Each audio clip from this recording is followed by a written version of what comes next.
بسم اللہ الرحمن الرحیم۔ السلام علیکم ورحمۃ اللہ وبرکاتہ۔ اسلام کے ہر دور میں مسلمانوں پر طرح طرح کے ظلم و ستم کیے گئے اور مسلمانوں کو اللہ تبارک و تعالیٰ کی ذات اور ایمان سے دور کرنے کی ناکام کوششیں کی گئیں، لیکن جو سچا مسلمان ہوتا ہے وہ اپنا سب کچھ تو لٹا دیتا ہے، لیکن وہ اپنے سچے رب کو کبھی نہیں چھوڑتا۔ اس مسلمان کا سب کچھ اس کا حقیقی مالک اللہ عز و جل ہوتا ہے۔ یہی وجہ ہے کہ اللہ تعالیٰ اپنے بندے سے 70 ماؤں سے بھی زیادہ پیار کرتا ہے۔ ایسا ہی ایک ایمان افروز واقعہ آج کی اس ویڈیو میں ہم آپ کو بتائیں گے کہ کس طرح ایک خاتون نے اپنا سب کچھ اپنے سچے رب پر قربان کر دیا۔ پیارے دوستو، یہ ایمان افروز واقعہ فرعون کی بیوی آسیہ کا ہے۔ آج کی اس ویڈیو میں ہم آپ کو بتائیں گے کہ دنیا کے سب سے بڑے جابر اور ظالم جو کہ خدائی کا دعویٰ دار تھا، اس کے باوجود بھی اس کی بیوی کس طرح اللہ تبارک و تعالیٰ کی وحدانیت پر ایمان لے کر آئی۔ ان کا ایمان لانے کا سبب کیا تھا، اور جب فرعون کو اپنی بیوی کے ایمان لانے کی خبر ملی تو اس بدبخت نے اس نیک خاتون پر کون کون سے ظلم و ستم کے پہاڑ ڈھائے، اور فرعون کی بیوی کون تھی اور کس کی اولاد میں سے تھی۔ پیارے دوستو، اس قابل رشک قربانی کے بعد اللہ تبارک و تعالیٰ نے اس نیک خاتون کو کس قدر مقام اور مرتبہ عطا فرمایا تھا، آئیے سنتے ہیں اور ایمان تازہ کرتے ہیں۔ پیارے دوستو، فرعون کی بیوی جن کا نام حضرت آسیہ رضی اللہ تعالی عنہا تھا، یہ بادشاہ مصر ریان بن ولید کی اولاد میں سے تھی، اور یہ ریان بن ولید وہی بادشاہ تھا جو حضرت یوسف علیہ السلام کے دور میں بادشاہ مصر تھا، اور یہ خوش نصیب بادشاہ حضرت یوسف علیہ السلام پر ایمان لے آیا تھا۔ فرعون کی بیوی حضرت آسیہ رضی اللہ تعالی عنہا انتہائی حسین و جمیل خاتون تھی، کیونکہ یہ خاتون بادشاہ کی اولاد میں سے تھی، اسی وجہ سے اس کے پاس مال و دولت کی کوئی کمی نہیں تھی۔ اسی وجہ سے ہر وقت خدام ان کے آگے پیچھے رہا کرتے تھے۔ یہ پاک دامن خاتون فرعون کو ناپسند کرتی تھی، لیکن فرعون چونکہ اس وقت مصر کا بادشاہ تھا، اسی وجہ سے فرعون نے اس خوبصورت عورت کی خوبصورتی کو دیکھ کر زبردستی اس سے نکاح کر لیا تھا، جبکہ حضرت آسیہ رضی اللہ تعالی عنہا اور ان کے والدین اس نکاح سے خوش نہیں تھے، لیکن انہوں نے حالات کی مجبوری کی وجہ سے حضرت آسیہ رضی اللہ تعالی عنہ کا نکاح فرعون سے کر دیا تھا۔ پیارے دوستو، فرعون کو حکومت و سلطنت اور مال و دولت کی کثرت اور طاقت کے نشے نے حد سے زیادہ مغرور اور بے لگام بنا دیا تھا۔ اس طرح اس بدبخت کافر نے ہزاروں بنی اسرائیل کے لوگوں کو اپنا غلام بنا کے رکھا ہوا تھا اور ان پر طرح طرح کے ظلم کرتا تھا۔ چونکہ اس بدبخت نے خدائی کا دعویٰ کر رکھا تھا، اسی لیے وہ تمام انسانوں کو اپنا غلام تصور کرتا تھا اور ان معصوم لوگوں کے ساتھ جانوروں جیسا سلوک کرتا تھا۔ چنانچہ وقت یوں ہی تیز رفتاری کے ساتھ چلتا رہا، سال مہینوں میں اور مہینے ہفتوں میں اور ہفتے دنوں میں تبدیل ہو کر گزرتے چلے گئے، اور پھر وہ وقت بھی آ گیا کہ اللہ تبارک و تعالیٰ کے پیارے نبی حضرت موسیٰ علیہ السلام اور حضرت ہارون علیہ السلام اس دنیا کے اندر تشریف لائے، اور مصر کی سرزمین لا الہ الا اللہ کی صداؤں سے گونج اٹھی۔ اللہ تبارک و تعالیٰ نے حضرت موسیٰ علیہ السلام اور حضرت ہارون علیہ السلام کو فرعون کی طرف اور ان کی قوم کی طرف دعوت حق دینے کے لیے اور ہدایت کی طرف بلانے کے لیے مبعوث فرمایا تھا۔ اللہ تبارک و تعالیٰ کے ان پیغمبروں نے بنی اسرائیل کے لوگوں کو اللہ تبارک و تعالیٰ کی وحدانیت کی طرف بلایا اور لوگوں کو باطل معبودوں کی پوجا کرنے سے منع کیا۔ حضرت موسیٰ علیہ السلام نے فرعون کو طرح طرح کے معجزات دکھائے، لیکن اس کے باوجود بھی یہ لوگ کفر اور سرکشی پر اڑے رہے اور اللہ تبارک و تعالیٰ کی وحدانیت کا مسلسل انکار کرتے رہے۔ اس کے باوجود بھی حضرت موسیٰ علیہ السلام فرعون کو اور بنی اسرائیل کے بدبخت لوگوں کو دعوت حق دیتے رہے۔ جب فرعون حضرت موسیٰ علیہ السلام کی اس تبلیغ سے تنگ آ گیا تو فرعون نے یہ خیال کیا کہ کیوں نہ موسیٰ علیہ السلام کو لوگوں کے سامنے جھوٹا ثابت کیا جائے۔ چنانچہ فرعون نے حضرت موسیٰ علیہ السلام کو جھوٹا ثابت کرنے کے لیے ایک خاص دن مقرر کیا، جس دن مصر کے اندر بہت بڑا میلہ لگتا تھا اور جس میلے کے اندر کثیر تعداد میں لوگ جمع ہوتے تھے۔ چنانچہ فرعون نے مصر کے تمام بڑے بڑے جادوگروں کو بلایا اور حضرت موسیٰ علیہ السلام کو جھوٹا ثابت کرنے کا کہا۔ چنانچہ جب وہ میلے کا دن آیا تو ایک وسیع و عریض میدان سجایا گیا، اور ادھر فرعون اپنی فرعونیت کے نشے میں مخمور ہو کر اپنے عالی شان تخت پر جا بیٹھا، اور سلطنت کے کونے کونے سے بلائے گئے بڑے بڑے جادوگر بھی جمع ہو چکے تھے، اور اس طرح ہزاروں افراد کا مجمع بھی جمع ہو چکا تھا، اور یہ حق اور باطل کا عظیم ترین معرکہ تھا جس کو دیکھنے کے لیے بے شمار لوگ جمع ہوئے تھے۔ اور ادھر اللہ تبارک و تعالیٰ کے سچے نبی حضرت موسیٰ علیہ السلام اور حضرت ہارون علیہ السلام بھی تشریف لا چکے تھے، اور حضرت موسیٰ علیہ السلام کے چہرہ انور پر جاہ و جلال نظر آ رہا تھا۔ چنانچہ اس عظیم معرکے کا آغاز ہوا، اور جادوگروں نے فرعون کی عزت کی قسم کھا کر اپنے جادو کی لاٹھیاں اور رسیاں پھینکنی شروع کر دیں،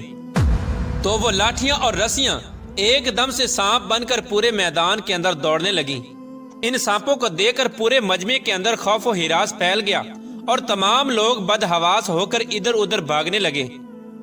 ادھر فرعون اور اس کے جادوگر اپنے نشے میں بدمست ہو کر تالیاں بجانے لگے اور اس منظر کو دیکھ کر خوش ہونے لگے، اور ادھر اللہ تبارک و تعالیٰ نے اپنے پیارے پیغمبر حضرت موسیٰ علیہ السلام کو اپنا عصا مبارک پھینکنے کا حکم دیا۔ تو اس وقت حضرت موسیٰ علیہ السلام نے اللہ تبارک و تعالیٰ کے حکم کی تکمیل کرتے ہوئے اپنے عصا مبارک کو ان سانپوں کے ہجوم میں ڈال دیا۔ چنانچہ دیکھتے ہی دیکھتے حضرت موسیٰ علیہ السلام کا وہ عصا ایک خوفناک اور ہیبت ناک اژدہا بن کر نمودار ہوا، جس نے جادوگروں کے تمام چھوٹے چھوٹے سانپوں کو نگل لیا۔ حق اور باطل کا یہ عظیم الشان معجزہ دیکھ کر جادوگروں کے دلوں میں ایمان کا نور چمک اٹھا، اور تمام جادوگر اللہ تبارک و تعالیٰ کی بارگاہ میں سجدے میں گر گئے، اور تمام جادوگروں نے اللہ تبارک و تعالیٰ کی وحدانیت کی تصدیق کی، اور اللہ تبارک و تعالیٰ کی سچی ذات پر ایمان لے آئے۔ چنانچہ جب حضرت موسیٰ علیہ السلام کے اس عظیم الشان معجزے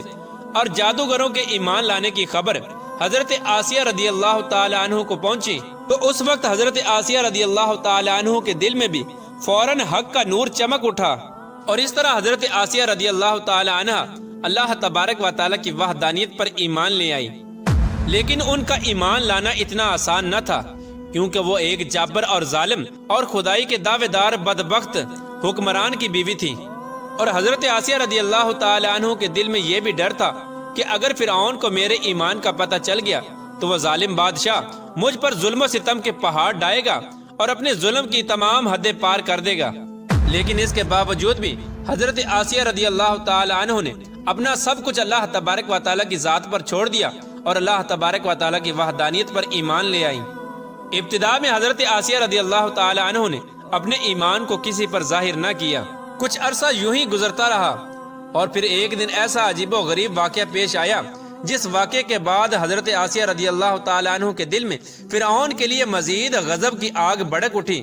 اور حضرت آسیہ رضی اللہ تعالی عنہ فرعون سے مزید نفرت کرنے لگیں، اور فرعون کے مسلمانوں پر کیے جانے والے ظلم و ستم حضرت آسیہ رضی اللہ تعالی عنہ کے لیے ناقابل برداشت تھے۔ چنانچہ وہ عبرت ناک واقعہ کچھ یوں پیش آیا کہ فرعون کی بیٹی کے ایک خادمہ تھی جو فرعون کی بیٹی کے سر میں کنگھی کیا کرتی تھی۔ ایک دن اس خادمہ کے ہاتھ سے کنگھی گر گئی، تو اس خادمہ نے بسم اللہ پڑھ کر اس کنگھی کو اٹھا لیا۔ اس وقت فرعون کی بیٹی نے ان کلمات کو سن لیا،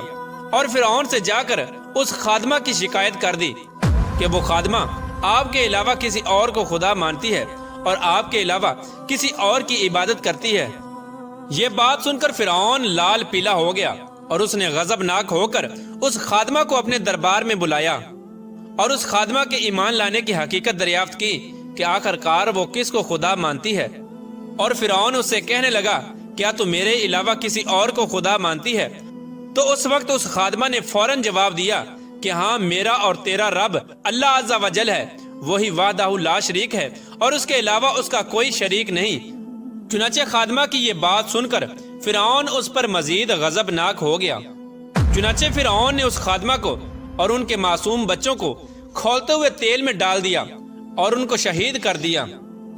یہ خوفناک اور دل خراش منظر اس وقت فرعون کی بیوی بھی دیکھ رہی تھی۔ اسی دوران اللہ تبارک و تعالیٰ کی قدرت کی جلوہ گری ہوئی، اور اللہ تبارک و تعالیٰ نے حضرت آسیہ رضی اللہ تعالیٰ عنہ کی آنکھوں سے غیب کے پردے اٹھا دیے تھے، اور فرعون کی بیوی کی بصیرت کو روشن فرما دیا تھا۔ اور فرعون کی بیوی نے یہ منظر بھی دیکھا کہ فرشتے اس خادمہ کی روح کو لے کر آسمان کی طرف جا رہے ہیں۔ اس طرح فرشتوں کو دیکھنے کے بعد فرعون کی بیوی کا ایمان مزید مضبوط ہو گیا اور وہ مزید اللہ تبارک و تعالیٰ کی وحدانیت کا یقین کرنے لگی، اور حضرت موسیٰ علیہ السلام کی صداقت اور حقانیت بھی واضح ہو گئی۔ اس خوفناک منظر کو دیکھنے کے بعد فرعون کی بیوی سوچ میں پڑ گئی اور سوچنے لگی کہ میں مسلمان ہونے کے باوجود بھی مسلمانوں پر ہونے والے ان تمام تر ظلم و ستم کو کس طرح برداشت کر سکتی ہوں۔ ابھی فرعون کی بیوی انہی خیالات کے اندر گم تھی کہ فرعون اپنی بیوی کے پاس آیا اور اس مظلوم عورت پر کیے جانے والے اپنے ظلم و ستم کی داستان کو اپنی بیوی کے ساتھ بیان کرنے لگا۔ اس وقت فرعون کی بیوی نے اپنے دل ہی دل میں فرعون کے خلاف بغاوت کا علم بلند کرنے کا ارادہ کر لیا تھا۔ جب فرعون نے اپنی بیوی کو اس مظلوم عورت کو شہید کرنے کی خبر دی تو فرعون کی بیوی نے فرعون سے کہا کہ اللہ تیری خرابی ہو، کس شے نے تجھے اللہ تبارک و تعالیٰ کے مقابلے میں اتنا بے باک کر دیا ہے؟ یہ بات سن کر فرعون ایک بار پھر بھڑک اٹھا اور اپنی بیوی سے کہنے لگا کہ تجھے بھی اسی جنون نے آ لیا ہے جس جنون کے اندر وہ خادمہ مبتلا تھی۔ چنانچہ اس کے جواب میں فرعون کی بیوی نے فرعون سے کہا کہ مجھے کوئی جنون نہیں آیا، میں تو اس خدا وحدہ لا شریک پر ایمان لا چکی ہوں جو میرا اور تیرا اور تمام جہانوں کا سچا رب ہے۔ اس طرح اس بہادر خاتون نے کھلا مکھلا فرعون کے سامنے اپنے ایمان کا اظہار کیا۔ فرعون اپنی بیوی کی یہ بات سن کر حیران و پریشان رہ گیا، اور فرعون شروع میں بغیر کسی ظلم و ستم کے اپنی بیوی کو سمجھانے کی کوشش کرنے لگا، اور فرعون نے اپنی بیوی کو ایمان سے دور کرنے کے لیے ان کے والدین کو بھی بلایا اور ان کو دھمکی دینے لگا کہ اگر تمہاری بیٹی نے حضرت موسیٰ علیہ السلام کے خدا کا انکار نہ کیا تو ضرور یہ موت کا مزہ چکھے گی۔ چنانچہ حضرت آسیہ رضی اللہ تعالیٰ عنہ کے والدین نے تنہائی کے اندر حضرت آسیہ رضی اللہ تعالیٰ عنہ کو سمجھانے کی کوشش کی، لیکن حضرت آسیہ رضی اللہ تعالیٰ عنہ کا ایمان چونکہ مضبوط ہو چکا تھا، اسی وجہ سے انہوں نے ان کی بات ماننے سے انکار کر دیا، اور حضرت آسیہ رضی اللہ تعالیٰ عنہ اپنے والدین سے کہنے لگی کہ میں اللہ تبارک و تعالیٰ کی وحدانیت کا انکار نہیں کر سکتی، بے شک وہ سچا رب ہے۔ چنانچہ جب فرعون کا یہ حربہ بھی ناکام ہو گیا تو اس وقت فرعون نے اپنی بیوی کو طرح طرح کی اذیتیں دینے کا فیصلہ کیا تاکہ یہ اپنے ایمان سے دور ہو جائے اور مجھ کو خدا ماننے لگے۔ پیارے دوستو، روایات میں آتا ہے کہ فرعون کے حکم سے حضرت آسیہ رضی اللہ تعالی عنہ کو طرح طرح کی اذیتوں کے اندر مبتلا کر دیا گیا، حتیٰ کہ حضرت آسیہ رضی اللہ تعالی عنہ کے ہاتھوں اور پاؤں میں میخیں لگا کر دھوپ کے اندر سورج کی طرف رخ کر کے لٹا دیا گیا،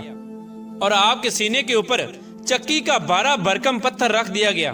تاکہ آپ ہل نہ سکیں۔ لیکن ان تمام تر تکالیف اور مصائب کے باوجود بھی حضرت آسیہ رضی اللہ تعالی عنہ کے ایمان کے اندر ذرہ برابر بھی کمی نہ آئی،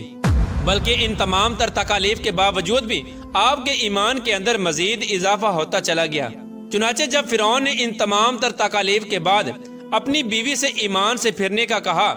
تو حضرت آسیہ رضی اللہ تعالی عنہ نے بڑا ہی ایمان افروز اور ایمان کو تازہ کر دینے والا جواب دیا، جس سے فرعون کا گھمنڈ خاک میں مل گیا، اور فرعون حضرت آسیہ رضی اللہ تعالی عنہ کے ایمان اور ہمت کے آگے گھٹنے ٹیکنے پر مجبور ہو گیا۔ چنانچہ حضرت آسیہ رضی اللہ تعالی عنہ نے ارشاد فرمایا، اے دشمن خدا اور ظالم انسان، تو میرے وجود پر تو قادر ہو سکتا ہے،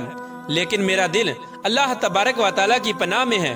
اگر تو میرے جسم کے ہر حصے کو بھی کاٹ دے تب بھی میرا عشق اور ایمان اللہ تبارک و تعالیٰ کی بارگاہ میں بڑھتا چلا جائے گا۔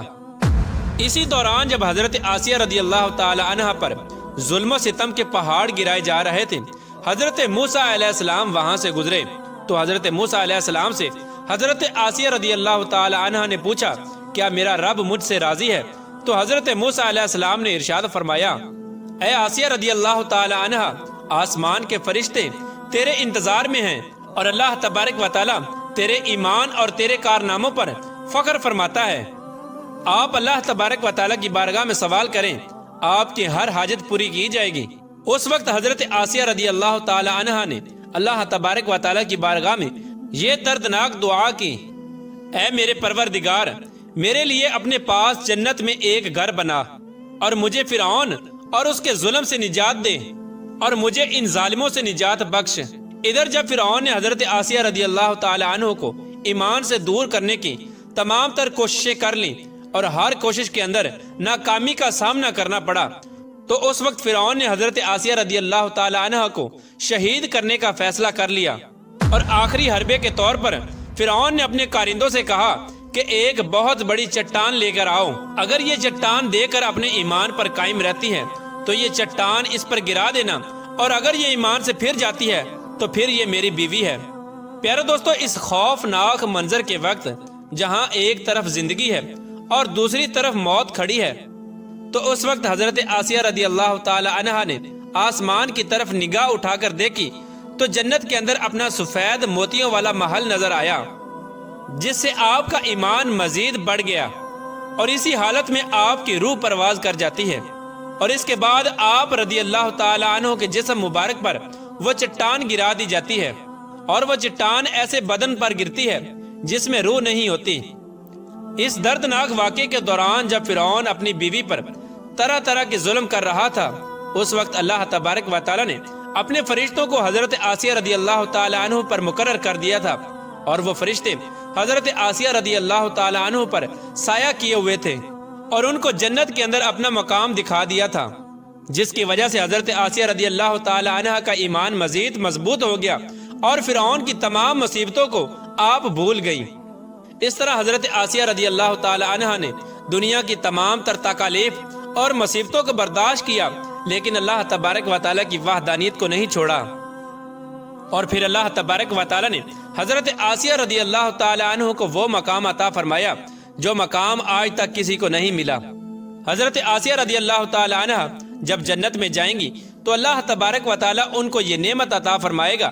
کہ وہ جنت میں حضور پاک صلی اللہ تعالی علیہ وآلہ وسلم کی زوجہ محترمہ ہوں گی، اور اللہ تبارک و تعالی ان کا شمار حضور صلی اللہ تعالی علیہ وآلہ وسلم کی ازواج مطہرات میں فرمائے گا۔ اللہ تبارک و تعالی سے دعا ہے کہ اللہ تبارک و تعالی ہمیشہ اپنا عشق اور ایمان سلامت رکھے، اور حضور صلی اللہ تعالی علیہ وآلہ وسلم کی محبت کے اندر جینا مرنا نصیب فرمائے۔